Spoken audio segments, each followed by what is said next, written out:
Hey y'all, how you doing today? For those of y'all that weren't tracking, I am giving away my main account and starting a new main account to where I will be completing all of the content in the game using only elite characters. I will be announcing the winner of the giveaway on Saturday, so if you're interested, please be sure that you're liked and subscribed so that whenever that video drops on Saturday, you could have a chance to win my main account. But now I'm in quite the precarious predicament because we all know that experience can be a little bit tough to farm in the beginning, so I'm going to have to pick a team. Well, I have 3 teams in mind that I want to share with you, and you go ahead and let me know which one you think would be the best. One thing is for sure about all 3 of the teams is Connor is a very strong healer, and he's also an elite, so he's going to be the only control factor on all 3 of these teams. The other 3 members of the team are what is going to vary. So this is the first one I was thinking of. It's going to be a poison Bruiser team with Raven, Axul, and Valak. All of the members are dedicated to poisoning the enemy and increasing our defensive capabilities. We want to decrease the boss's accuracy, give ourselves shield, and keep ourselves alive while poison ticks away at the enemy. I'm pretty interested in this team because Axul and Valak will be able to take care of the area of effect damage, while Raven has a multiplier that does increased damage by 50% of every attack for each debuff on the enemy. So if they have multiple stacks of poison, her 3rd skill is going to be wild. And with all of their defensive capabilities, I could put them all on a counter attack set that would make them counter with their first ability, helping stack that poison even faster and easier.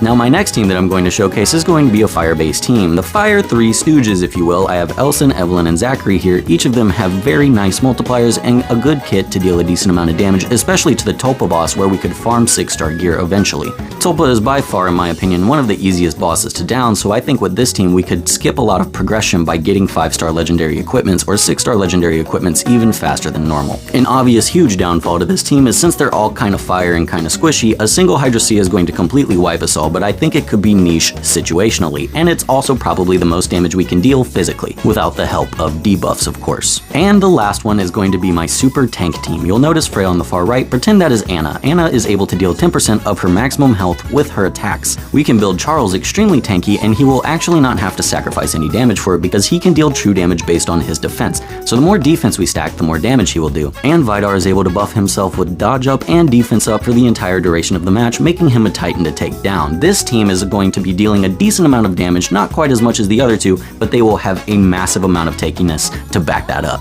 Of course, there's many other elites to choose from, and I was very close to picking some of these rares because their kits can be a little bit interesting too. Unfortunately, not like other gacha games, they're a lot less useful in this game because they are unable to skill up their abilities. Essentially in this game, common is to 1-star, rare is to 2-star, elite is to 3-star, epic is to 4-star, and legendary is to 5-star. Unlike in Summoner's War where a 2-star can be viable in even in-game content, I don't think that these characters are going to be viable in in-game content because their kits are diminished significantly, and also they're unable to skill up their skills. Hopefully that changes in the future because some of those characters look really cool, but for now I'm just going to push through this story as fast as I can. If you have any other teams in mind, please feel free to tell me in the comments so that I could see your suggestions. But I'm going to go ahead and crunch through this story one last time, and other than that y'all, that's going to do it for me today, and I'll see y'all later. Bye.